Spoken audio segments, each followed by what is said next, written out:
We are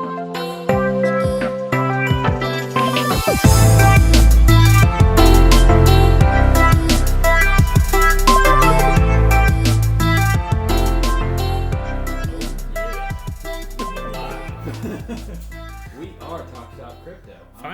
I'm Tyler. I'm Nick. And it's been a long time coming, but we're here to talk about crypto. About time. After many trials and errors, we are here. More like trials and tribulations. But for all of you who don't know, the amount of time and effort and mess-ups we have had. I'm pretty sure we are on take 58, but it's fine. It's alright. We know 1,000 ways not to make a light bulb. What's the world record for takes? I don't know. The first one we weren't recording. Second, the camera fell. Audio, like it's... Yeah. Anyway, we are here to talk about cryptocurrency. Excited to finally get this up and running with you guys. It's been a long time. Hopefully we can bring you all some good content. And so we're going to get started here with our first episode. So Nick, do you got any news for us today? I do, in fact. Thank you for asking. So this comes to us from CoinDesk.com. There is an article titled UK Central Bank Chief Sees Digital Currency Displacing US Dollar as Global Reserve. So the governor of the Bank of England, his name is Mark Carney, speaking at the Economic Policy Symposium in Jackson Hole, Wyoming, which I think Jackson Hole sounds like a euphemism for a private part, but anyways, says that he discussed the need for a new international monetary and financial system, which they call IMFS, noting that while the US dollar has played a dominant role in the world over much of the past century, recent developments such as increased globalization and the trade disputes, the Trump war with China, may have stronger impacts on national economies at the present moment than they have in the past. So what he suggested is having a replacement for the US dollar in the world economy. He suggested A, the Chinese yuan, or B, what he calls synthetic hegemonic currency, or SHC, which would basically be a centralized digital currency. As soon as I see hegemonic, that's something that if I saw on a test, I would just randomly guess. I'd put B or C or something. Yeah, full disclosure, I don't know if I said that correctly. I've never used that word before. So it sounds like something that would be like Libra. Are you all familiar with Libra? Yeah, actually, later down in the article, they say Libra is an example. So it sounds like you want something like Libra, just not owned by Facebook. Yes. Yes, he said the world banks. So, yes, not Facebook. Yeah. Public, not Thinking public. of a digital currency that all countries and central banks can transact in, I think is a really smart idea, especially if they were to dish that out to, its people, like the countries. Yeah. But I think if you were to do that, that would put a lot of power into the person that was handling the currency, though. Does that make sense? That makes sense. So I'd be really, we do have the US dollar, we have the yuan, the euro, the peso, and all that. Yeah. So each country governs what they're doing, and but it seems like the purpose that most people invest in a cryptocurrency is because of the decentralized aspect of it. And that's the thing. If you go to if you go to this, it wouldn't be that. Right. It would have to be. It would be centralized. It would have to be centralized. Yeah. Because I love crypto, and I would love to see a decentralized currency come into play because it would stop inflation and it could help people financially, but I don't know. I just don't think governments would relinquish that kind of power. They definitely want to take control. I think that's why we're seeing the United States really struggle with regulatory clarity with this crypto stuff. One, because the space is so massive, but two, Bitcoin is getting to a point now where basically I think there was a court ruling when Libra, the whole court cases were going on about Libra, and they're basically like, we can't stop Bitcoin. So it's like they're saying what kind of threat it is. So it's like almost like they're seeing it as like a new fiat, like a new currency, but they're not. I feel like they're just not gonna own it. It would have to be a people's currency. I don't know if that makes sense. It makes sense. Forming the thought in my head. So it seems like pros and cons of what he calls this SHC. pros, like what you said, transacting between banks or countries, whatever. Cons, it's centralized. So it seems, in your opinion, Kyle, would this be a good currency for like average people to have? Would it like serve the same purpose as Bitcoin, where we invest in it kind of to make money, or do you see this purely as just transactional between I think this two would things? be a purely transactional. It'd be like a stable coin, like Coinbase has their own stable coin. It'd be like Tether, it'd be pegged to something. It'd be pegged to a natural resource or resources of some sort, because you don't want a ton of price fluctuation in transactions. That creates a headache. So, if I send you something at $10 and within that half a second to a second of you receiving it, and then it goes down 5 cents, well, then I just overpaid for it. Does that make sense? Yeah, that makes sense. So I think it would have to be a stable asset of some sort. Like it'd be pegged to a group of currencies, a group of natural resources. Bitcoin, I think, is becoming the digital gold, as everybody's calling it. And the thing about Bitcoin is it's divisible, and it's easier to break apart and transact in, and it also lets people's money work for them. When you put your $100 into Bitcoin, it can fluctuate. When you put your $100 into that digital currency that banks and governments want to transact, it's only going to ever be $100. Currently pouring coffee. What is the blend today? White Monkey, I think it's called. Yeah, White Monkey. It's called. Where's that from? It's Colombian roast. We'll probably use that quite often. It's a good deal. So. Good. We are currently looking for coffee sponsors that we want to do a little short. We want to, advertise the bag, but that would be kind of cool. Just have like a little skit of little coffee. Yeah. That'd be a cool little. Not decaf or not decaffeinated. No decaf. Not decaf Colombian coffee crystals. That's no for sure. cappuccinos, straight black. Yeah. Just the beans. Just the beans. I'll eat the beans live on air if we get a sponsor from coffee. I'm just going to go ahead and say that.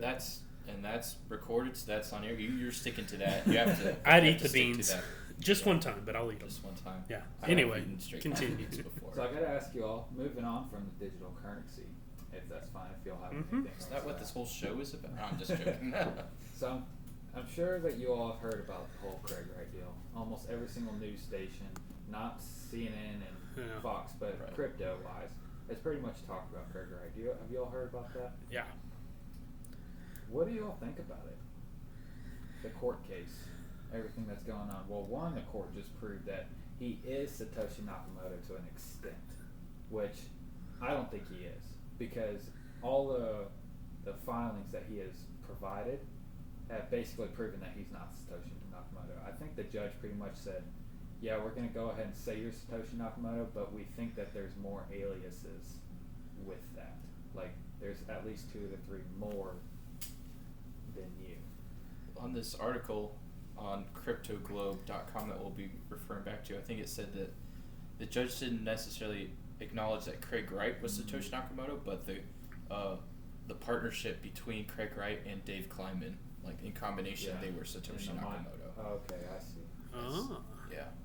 So I think that's what Yeah, the because judge it deals ruled. with the mining, right? Yeah, with this case, it has to deal with the mining. And so, from what I've read and heard, now that the first thing I say about this was wrong, but yeah, keep going. You're I'm on. on a roll right now.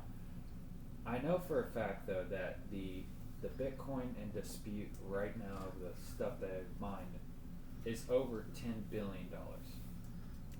Yes, 500,000 bitcoins. Yeah, and I think if you times that by 10,000, Tyler's probably people listening on like a podcast version. But yeah, so we're talking 10 with a B, $1 billion worth of Bitcoin. That's 500,000 Bitcoin at today's value.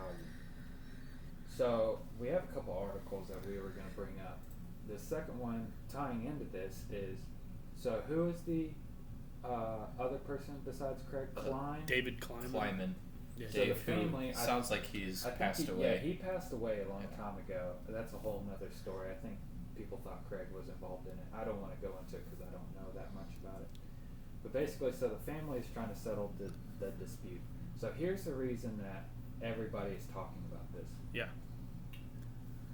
Well, not only is Craig Wright a huge holder of, he has over like, I think it's like 2 2 to 3 to 4 to 5 to 6 billion in crypto holding by himself, and then in an escrow, which is actually going to unlock in January 1st, 2020. That's an escrow, so you can't touch it. So with this money, with this Bitcoin going to this new family, this family is now going to get $5 billion just in Bitcoin. Who knows what their financial well-being is right now? You know, I don't know if they're millionaires or not. But let's say they're not. What would your first instinct be to get $5 billion? Sell all the Bitcoin. Right. So here's the problem with that. Flood the market with Bitcoin. The viewers won't know this, but we tried to do a podcast a long time ago, and I was talking about the illiquidity of some exchanges. Do you all remember me talking about that? Basically, for refresh my memory. Yeah, for people who don't know, there's a problem with exchanges where is my mic okay, by the way? Yeah, you're good. Cool. What people don't understand sometimes about exchanges, there's several hundred exchanges out there, but not all of them are very liquid. And what I mean by that is there's not a lot of people buying and selling on these exchanges. So if you have $50 million you want to buy or sell on this exchange, that exchange may only be doing $22 million worth of volume. So that means your order is not going to get filled. So let's say you have these different levels at prices. So people are buying at $10,000 right now. You know, I think the price right now is $10,113 at speaking. So you have people buying right now, but you also have people waiting to buy at $10,000. You have people waiting to buy at $9,000. You have people waiting to buy at 8, 7, 6, 5, all that. You know, that's what's called the order book. So if you put in that huge order of $50 million on a $22 million exchange, that's what's in the order book, you are going to fill all those orders, so you are not going to be purchasing $50 million at the 10. Does that make sense? Yeah. So you will significantly drop that price of the Bitcoin. So here's what I'm getting at. So I'm hoping this happens. I'll buy the Bitcoin when it hits the Right, low. right. And then A lot of us would love yeah. this. But that could really put a damper on the market for institutional investors coming in, because they see that if they're, you know, they may buy in if they're bought into crypto, but if they're just dabbling their toes in it and then it drops 50 or more percent, that might scare them away. But so here's what I'm getting at. They're coming into this money, and not only are they going to want to sell, but they're also going to have to pay their taxes. And that's a 40% estate tax for them getting that. So they're going to have to pay 40% of that. $2 billion. Yeah. Yeah, so they're saying, Ira is Dave's brother. He's running the estate. So if people are saying that they're not going to sell because it's Bitcoin and it could be worth $100 billion in a couple years, no, they're wrong. Because they got to sell the Bitcoin somehow to pay that tax, to be legally compliant. So you're talking about at least $2 billion. What is that? What is $2 billion divided by 10,000? How many Bitcoin is that? I'm sure whatever that number is, it's enough to flood the market. 200,000. That is enough to. Wasn't 500,000 $5 billion? Yeah, so 200,000. It's enough to flood the market to make some price fluctuation happen. So. Now, I'm not trying to be a bear when I say this, you know, I'm not a Bitcoin maximalist or anything, but here's what I'm seeing played out in my head. These people are going to come into contact with this Bitcoin. They're going to have to sell some to pay their taxes. And then also, Craig Wright is now losing this Bitcoin, and he also has that on the side, which is going to come out of escrow in 2020. Now, is he going to sell? I don't know. But he may sell, and you know, so that way he can retain his value of his money, and then when that price goes down, he might buy back in. I don't know, but these are big players that we're talking about. And at this point, it's almost like we'd just be conspiracy theorists just sitting here. This is just conspiracy. So it's not even like but I know speculation. Well, the reason I even go farther than like speculation, because we're just going deep down the hole. Like we've went from not one person but two person to the. I got my tinfoil hat on right now. But at least one of the things is true. They are going to have to sell the Bitcoin somehow. I don't know if that's going to be over an exchange or OTC. If they're experienced, they may sell over the counter so the price won't fluctuate. Do you all know what that is? So they might do that, but if they go to an exchange, we could see some pretty volatile price action here in the next coming year or so. So for those at home who listening, watching, when Kyle keeps asking, do we understand what that means? He's not being like condescending. Nick and I here know very little about Bitcoin, cryptocurrency. I'm a banker and a pastor, and Nick is a writer. Yes, I'm a writer. So we know this much. And a full-time crypto. And this guy over here, this is like his passion project, hobby, loves doing this stuff. So we're just here to play the devil's advocates and We're the fool. We're and the idiots. If it sounds like I know what I'm talking about, it's only because I spent hours reading all of this stuff before we went on air. And listening to Kyle a lot. So, yeah, basically. Oh, yeah. So if I just talk a lot, the viewers can just comment, or you all can just tell me to shut up, and I'll try to... I try to tell you that all the time, but, you know. Yeah. But, I mean, just in general, shut up. Just, I'll try to be better. Okay, thank you. So that's just for you at home, so continue. No, it's fine. Yeah, with the channel, I thought it'd be really cool, because I see all these great YouTubers, like Crypto Crown, you know, with his trading channel. There's a guy, Crypto Zombies. I love that guy. These are the modern investors. These are the people that made me want to start this kind of thing.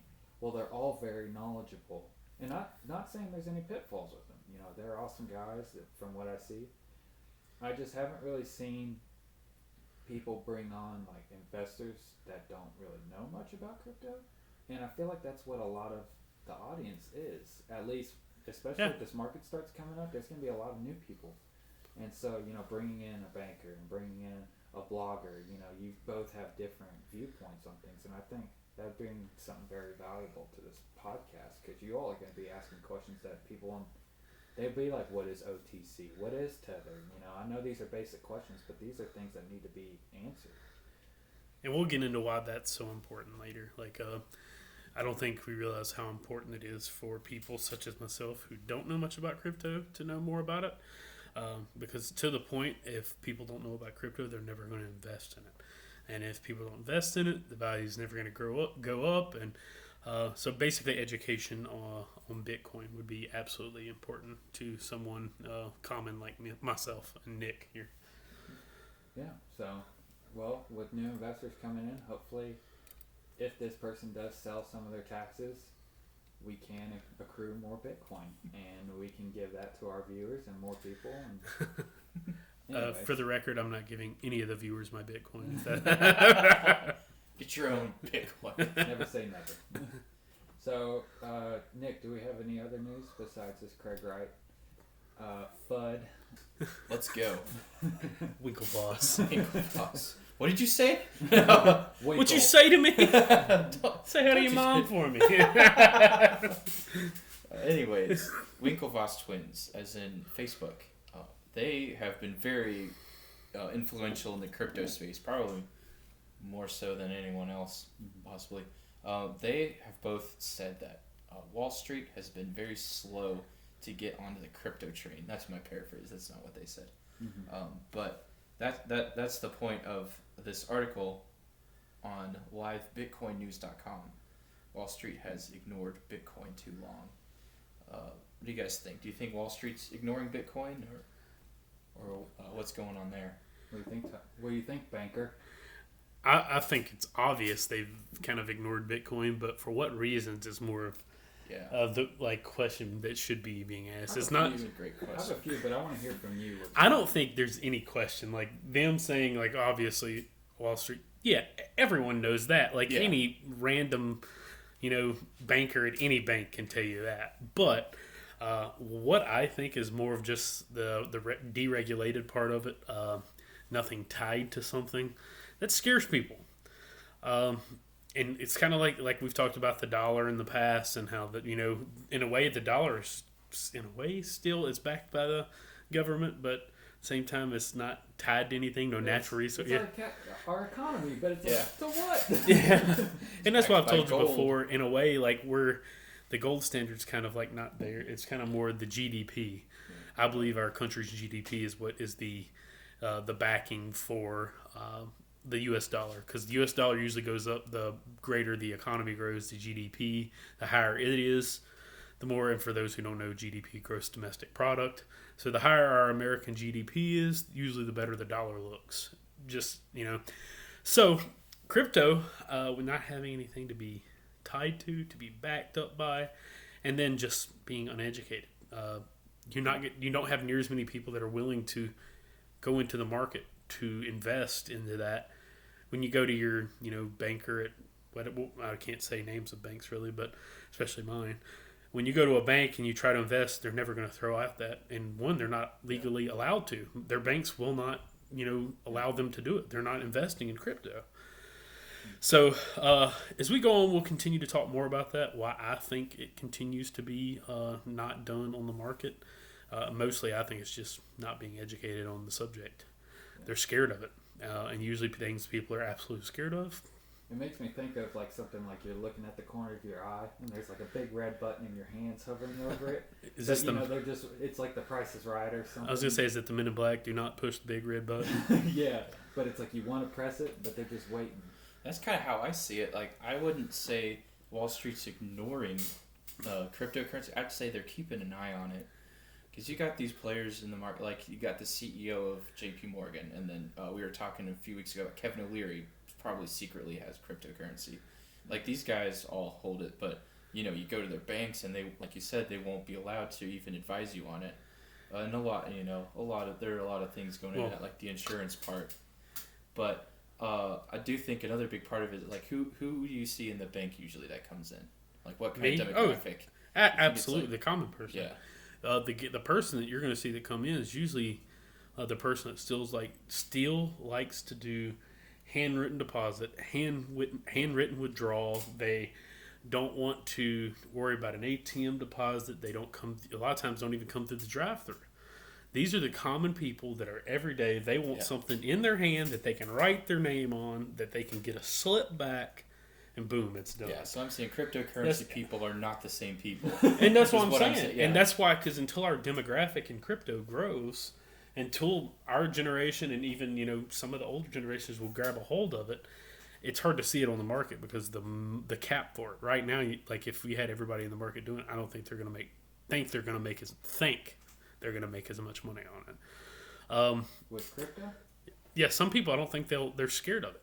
Like, I'll talk to people on a common, every day, and they're just like, yeah, I've heard of it, and I don't know what that is, blah, blah, they just don't get it. They really don't. They don't even understand the concept. And that's what this is for. This is what this show is for.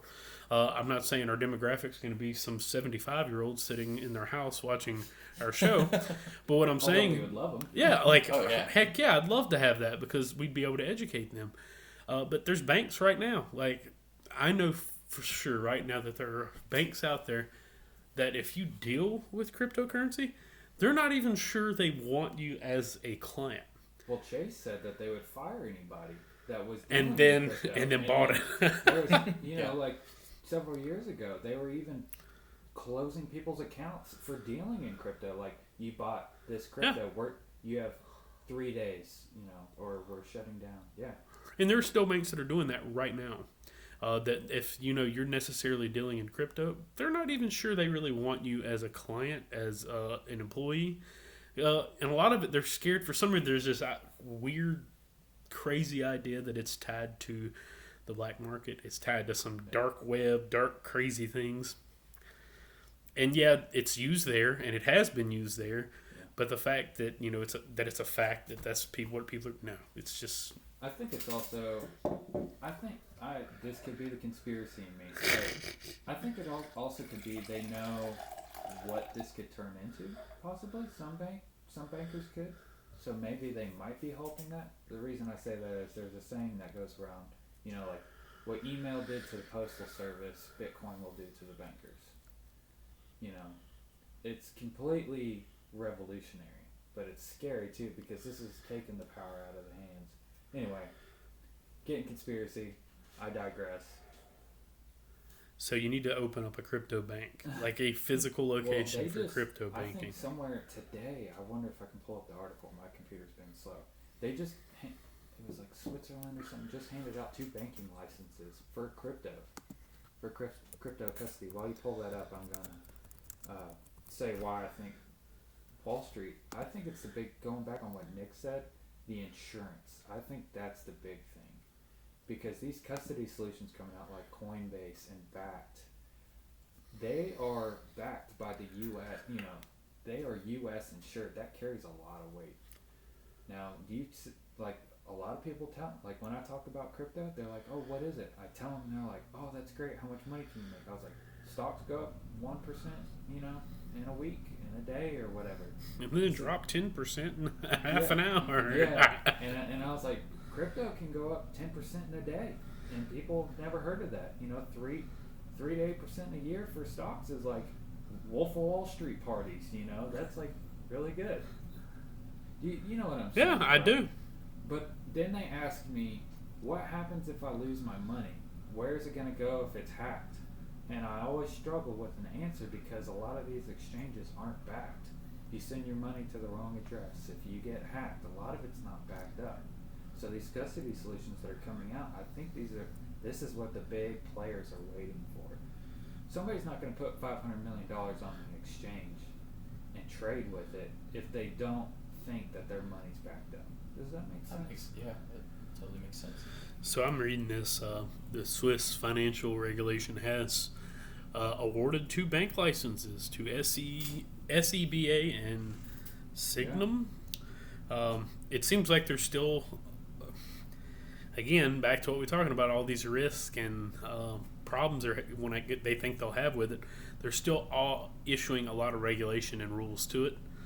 They will be. Because they're scared of the anonymity of blockchain technology and the different risks that comes up with that in banking. So there's still regulation and rules coming with it. But yeah, you're right. There has been a physical bank license been handed now. Handed out to 2 different entities. And it says it'll be in October. They think they'll be operational. See, I think what would be really cool is if we see our current banks, Chase, PNC, Wells Fargo, if one of them, I think it'd be huge news if one of them said, hey, we're onboarding crypto. So not only can you have a bank account with your USD, your Euro, wherever you are, but they'll be like, hey, we also have a portfolio for you to store your crypto, and it's insured. I feel like that would cost them pretty much nothing. Well, I don't know how true this is, in Cointelegraph that JP Morgan Chase launched crypto back in February. They launched JPM Coin, their own coin. They're trying to make that coin. It's not for consumers. It's for actual bankers transacting in that. Well, that's still pretty big, the fact that they're using it and the fact that they're open with it and using it between. And it's even bigger to me if they're using it between bankers because it shows that they trust it a little bit more than you'd think. Yeah. And I'll go ahead and tell you, the banking industry in America is always behind Europe.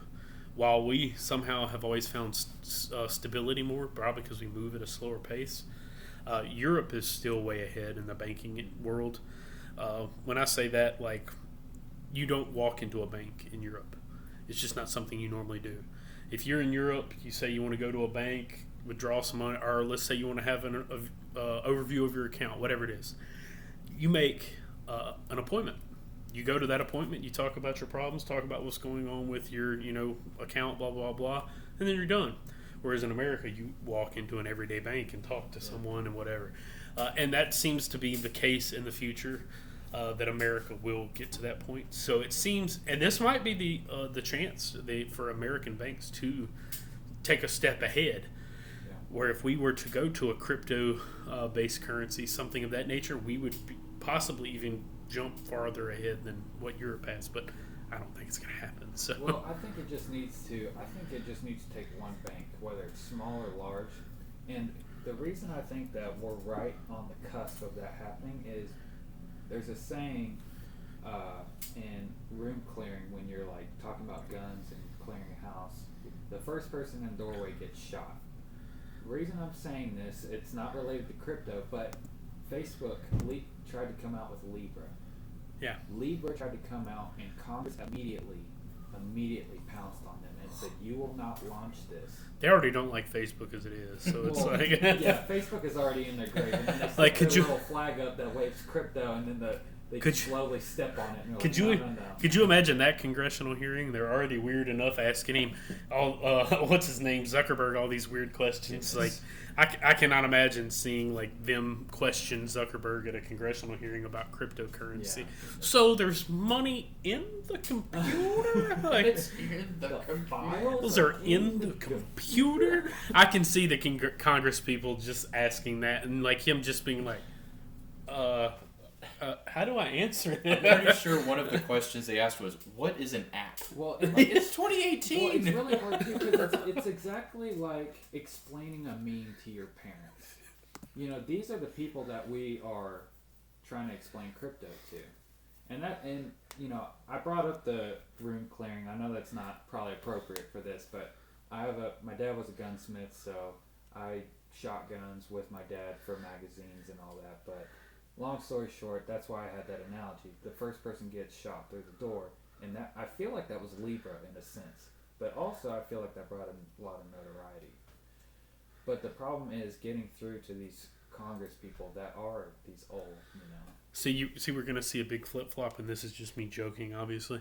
So Facebook is the one who put up the Libra. They're the ones who kind of got shot going through the door.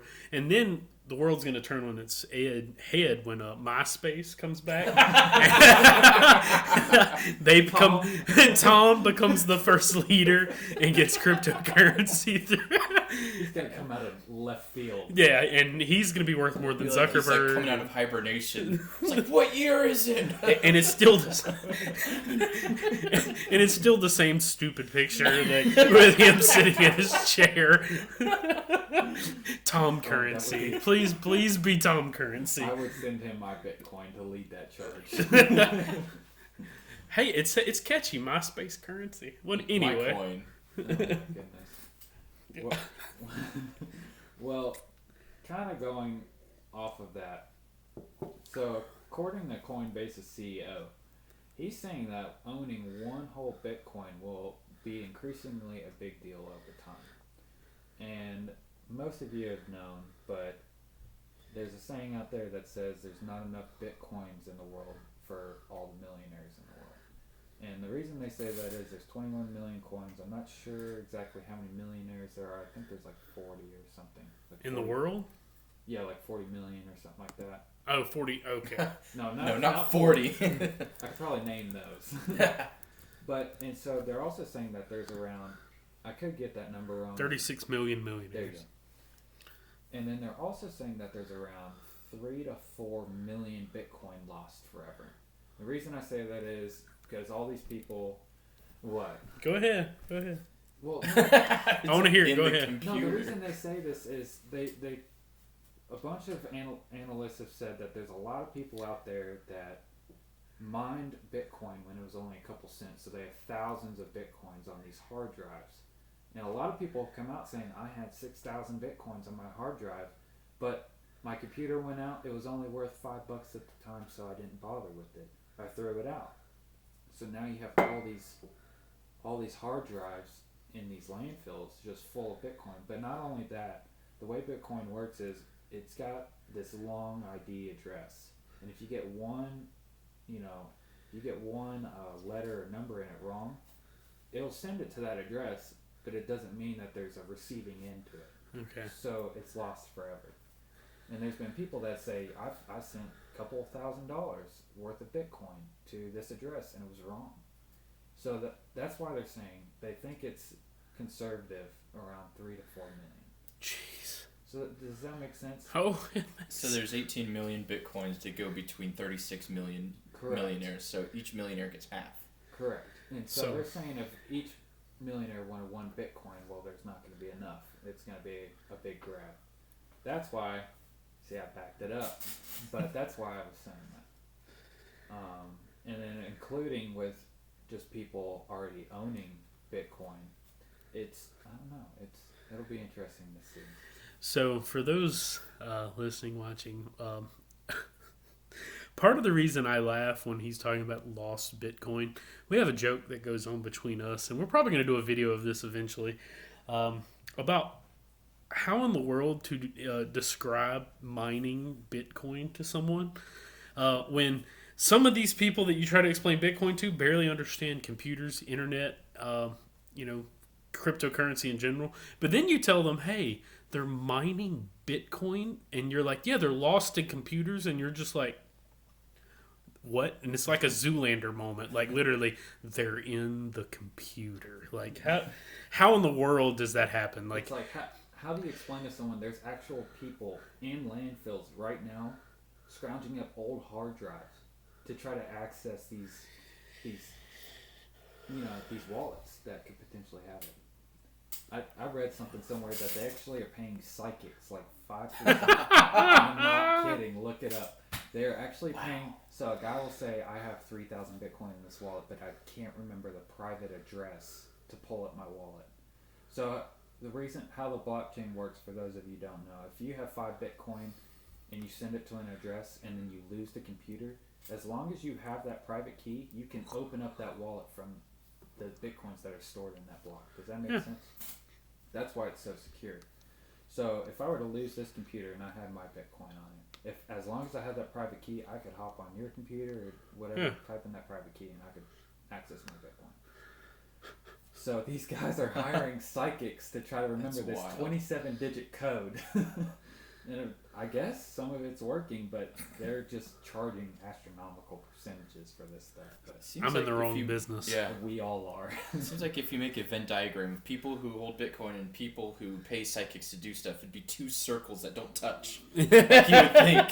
But here we are. You know how many people have found their Bitcoin due to psychics? I don't know. I'm going to say 0. That'd be fun. Absolute 0. Well, since we didn't find it, you still owe me $55. You owe me a Bitcoin.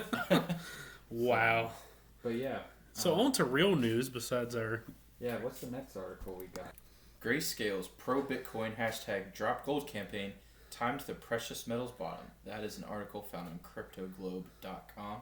Interesting. Basically, the gist of the article is that Grayscale had an ad campaign, #dropgold, meaning drop your gold and invest in cryptocurrency instead. And it just so happened that they released it when gold bottomed out. So, yeah. So what do you think about that, Kyle? Think that's funny? I think Ron Swanson would be upset. So basically, what they're saying is they said that when gold was on a low and then it took off after that? No. Well, it bottomed out shortly. Yeah. It's after, I think. So they bottomed out, and yeah. Because gold recently has been trending up due to the uncertainty of this trade war that's going on between America and China. So it says this was launched in May, and you're right. Gold went from around 1,300 with a. Sorry, there must be a typo or something. But it says a rise of a little over 18%. Yeah. Now, what's crazy about Grayscale? Don't know if you all know this. They are buying 21% of all mined Bitcoin right now. So like each day they're trying to buy 21% of all the mined Bitcoin. And they own more than 1% of the total supply of Bitcoin. Which is crazy to think about. And I remember their ad campaign coming out and they were advertising to drop gold and to buy Bitcoin. Now, do y'all think that's... Yeah, so I think I know what you're going for. Yeah. And the way I've been thinking about this in sports, I do a lot of sports writing, so that's kind of my background. But if you got like a prospect coming out, you would use like floors and ceilings. Mm-hmm. And I don't know if you do this in finance too, but the way I would say is that Bitcoin is a high ceiling, low floor, which means it could make you a lot of money or it could make you lose a lot of money. Well, that's what, they do that. Obviously, we've seen like, what we project like XRP and other things to go to. That'd be your high ceiling, low floor kind of thing. Yeah, whereas gold would be a low ceiling, high floor. So I think that's more of a worst case scenario. It won't lose you money. Like a high risk, high reward. Yeah. High risk, high reward, low risk. Yeah. So that's kind of how I see it. Like, if you want to make a lot of money, like, Bitcoin. Bitcoin is really sexy, but gold is, like, really safe. Like, yeah.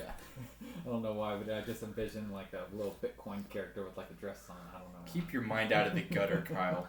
A Bitcoin character with a dress on. Anyways.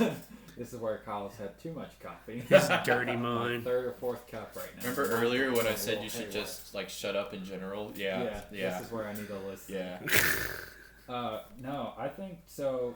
I know with the economic uncertainty right now, with the bonds inverting and it's now in a negative yield, that people are wanting Bitcoin to become a safe haven asset.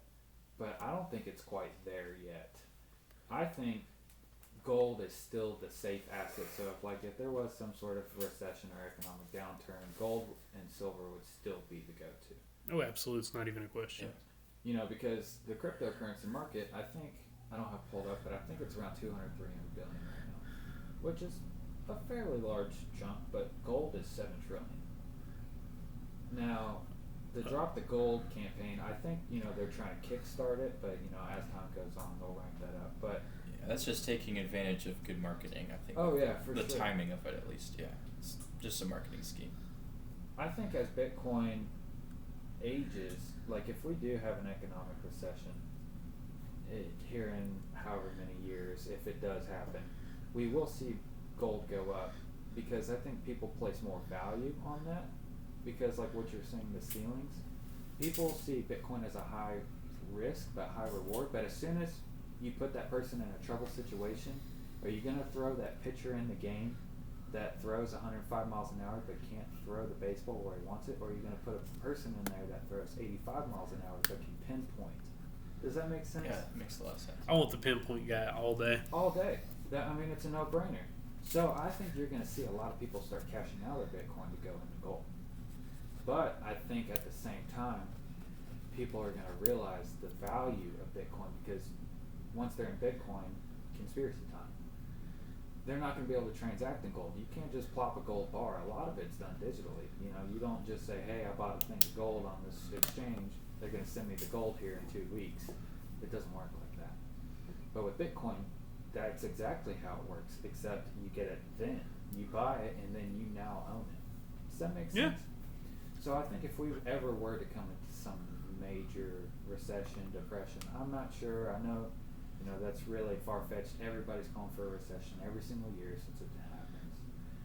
And right now they're kind of, never mind, I'm not even going to go in that. It seems like they're calling, it's almost like they want a recession for political reasons. But anyway, we're not going to go into that. Let's not get to there. Yeah, some people want it, others definitely don't. Another podcast. Yeah. And some crypto people want it. So to see if Bitcoin is proven, because this is what it was made for. It was made after the housing crisis crashed and the whole economy collapsed. This is why Satoshi Nakamoto came out with the white paper of Bitcoin saying this is currency for the people. This is something that the bankers can't control. It's decentralized. But like I was saying, when push comes to shove, I think gold will come out on top. But over time, I think people are going to slowly. It's the Tesla analogy I used in a podcast we didn't air. It's where Tesla is ahead of its time, like Bitcoin. A few years ago, it was rare to see a Tesla once or twice a year. And then now, in 2019, in August, it's hard to go a day without seeing 5 to 6 Teslas. It's the same thing with Bitcoin, I feel like, right now we're still in that age of we're only seeing 1 or 2. Everybody knows about it. Everybody thinks it's cool, but they're not sure what it is. When Tesla came out with their cars. So I think we're in that stage where we are just starting, we are in the second or third inning, if you all are baseball gurus out there, but we are in the first, second, third inning right now. We're not even into the heart of the game where it could ramp up. Or, it could thunderstorm and the game gets canceled. This could be the Patriots Falcons where, the Patriots come back and win with a 28 point. Yeah. But kind of segueing that into the exchange Bakkt that is launching, I think, as Bitcoin is trying to prove itself, we are getting a U.S. insured backed exchange where these Wall Street traders, investors, accredited investors, anybody and everything can come in and trade Bitcoin on a U.S. regulated exchange.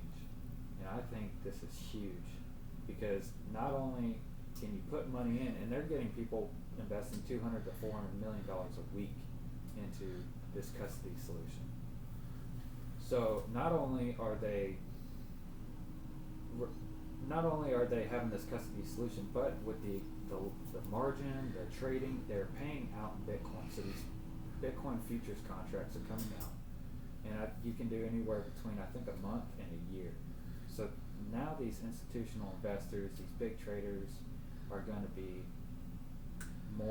they're going to be incentivized to actually trade Bitcoin, because you put in I don't know how much along for a year, and you say it's going to hit 150,000 by the end of this year. Well, you're going to get you and all your buddies to try to buy as much Bitcoin as you can to try to make it hit that, so your contract's fulfilled. And then if that is fulfilled, then you get paid out in Bitcoin. Then you have to cash out. Yeah. Yeah. So I think that, Yeah, I think that this article you're referencing, by the way, on cryptonews.com, why Bakkt physically delivered Bitcoin futures are a big deal. This is a really well written article by Alex Lilacker, and there are just some things that that the author points out, like the phrase regulatory compliant manner in describing the transactions here. I think that's a huge, like what we were saying earlier. With Wall Street, they want something that can be regulated, something that's backed by something. So they're launching in September, right? I think. But yeah, as soon as you introduce that U.S., because I'm telling you, I'm not a Wall Street guy. I'm not just some Joe Schmo, but you go from a insured exchange in the stock market making 1 to 8-10%, whatever they're making a year on their money in the stock market, and then you introduce an insured trading solution, and you say this market swings between 5 to 10% in a day sometimes. I feel like traders are just going to hop on that. So, and I think it's something, and segueing into our last bit, is the profitability chart of Bitcoin. So a lot of people say, well, I heard it's really volatile. I heard, it goes up and down a lot. How can I really trust it? Well, according to charts of Bitcoin has been profitable 98.66% of its entire life. So basically, if you have not bought between, I think it was like 13,000 and 20,000 for the current price right now, you would be up. Your portfolio would be in the green. And I don't know, it's just hard to realize that, like what other asset out there, what other stock out there has been like that? I saw some comparisons where it's like if you invest $1,000 in Amazon, it would be worth, I don't know, $30,000. Like you hear these stories, so and so sold his shares in Apple for $8, yeah, and it's now worth like $10 million. Or you hear those stories.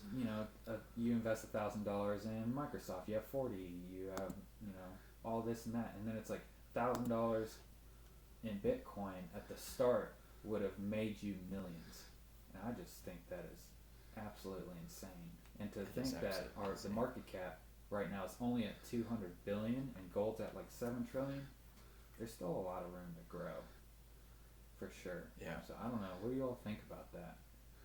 Well, this article on Bitcoinist.com that we're referencing, there is a phrase that the author used: the only people who lost money in the Bitcoin market are the ones who exited during the downtrends. And that stuck out to me because of my personal experience with investing. And Kyle's the one that got me into this. And it was back in 2017, and it was around like 7,000 at the time. And I bought some, and then it started approaching 6,000, and I was like, Kyle, you tricked me. What happened? And so if I would have sold, I would have lost some money. But then, back a few weeks ago when it was at 20,000, I had more than doubled basically what I had invested. So that, to me, just the personal experience kind of, that really made a difference to me. Yeah. Somebody I heard speaking on a video one time said this, and it stuck out to me as well. And it said, the only time you mark down a loss is when you cash out. So it doesn't matter when you hold on to something. It doesn't matter if it goes up 100x or if it goes down 100x, You only lose money when you cash out. And so that just kind of stuck out to me, It's like, how long are people going to hold? We've talked about this before, off camera, but it's, how are people actually going to hold their asset to a point where it's profitable. Yeah, I had to hold for about a year, I think, before I finally broke even. So it really does take a lot of patience. Yeah, and I don't think a lot. And of I'm people glad I waited. I'm so glad I waited. Buying Lambos. Well, no, I didn't invest that much. So Bugattis. That was it. Bugattis. Yeah. Bugattis. Yeah. just went don't above use your the- second key. Are they still doing that? I'm not sure.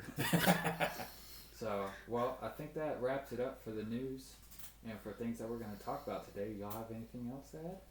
Go follow us on Twitter and Instagram at TalkShopCrypto. Very good point. Visit TalkShopCrypto.com. We also have a store on our website, Yeah. so go visit Teespring. In the, You can in find the making. link in the making. Be looking for future I bought, videos, I bought a certain podcasts. mug on that store, so Nice. yeah, a be lot of looking- cool stuff on there. Yeah, be looking out for future videos and podcasts.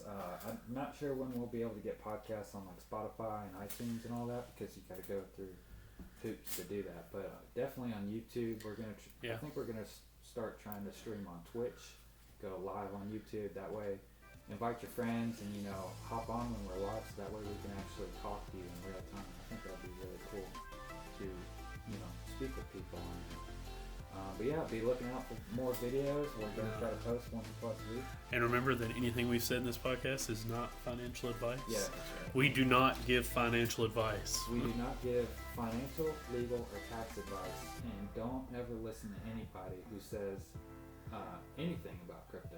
That's the fastest way to lose money. If you all are going to make a decision, do the research yourself and come to Absolutely. a conclusion on your own. Don't listen to us. We're just some three dudes Hanging out. hanging out, talking about stuff that we like and Yeah. learning about crypto. And the same goes with other people. No matter how much you think the person knows, don't follow what they did. Seek your financial advisor.